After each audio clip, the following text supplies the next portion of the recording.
Hi, everybody. This is Fawn Russell, and this is my final performance, number 3 for my Library 281 class in the graduate program of Library Information Sciences at San Jose State University, the winter of 2015. For this particular telling, I have chosen to recite a favorite poem from childhood that is appropriate for the season. That is going to be a Visit from St. Nicholas by Clement Clark Moore. 'Twas the night before Christmas when all through the house not a creature was stirring, not even a mouse. The stockings were hung by the chimney with care, in the hopes that St. Nicholas soon would be there. The children were nestled all snug in their beds, with visions of sugar plums dancing in their heads. And Mamma in her kerchief, and I in my cap, had just settled down for a long winter's nap. When out on the lawn there arose such a clatter, I sprang from my bed to see what was the matter.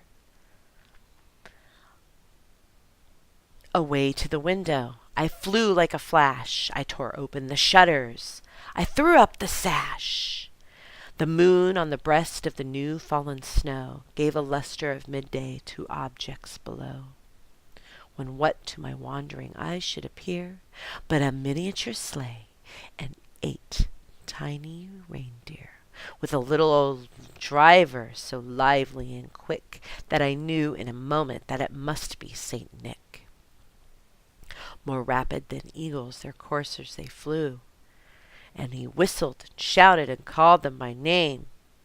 Now Dasher, now Dancer, now Prancer and Vixen, on Comet, on Cupid, on Donner and Blitzen, to the top of the porch, to the top of the wall. Now dash away, dash away, dash away all. As dry leaves that before the wild hurricane fly, when they meet with an obstacle, they mount to the sky. So up to the housetop to the coursers they flew, with the sleigh full of toys, and St. Nicholas too. And then, in a twinkling, I heard on the roof the prancing and pawing of each little hoof, as I drew in my head and was turning around. Down the chimney St. Nicholas came with a bound. He was dressed all in fur from his head to his foot, and his clothes were all tarnished with ashes and soot. A bundle of toys he flung on his back, and he looked like a peddler just opening his pack. His eyes, how they twinkled! His dimples, how merry! His cheeks were like roses, his nose like a cherry. His droll little mouth was came up in a bow, and the beard on his chin was as white as the snow. The stump of a pipe he held tight in his teeth, and the smoke had encircled his head like a wreath. He had a broad face and a round little belly that shook when he laughed like a bowl full of jelly.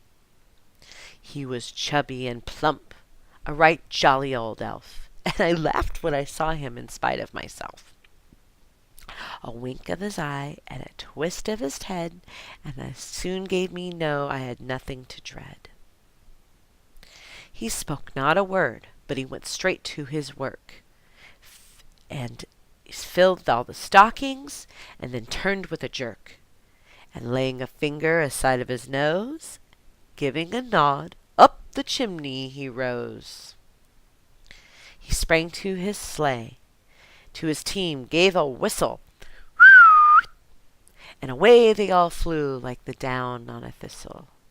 But I heard him exclaim, as ere he drove out of sight, Happy Christmas to all, and to all a good night. Merry Christmas, everybody.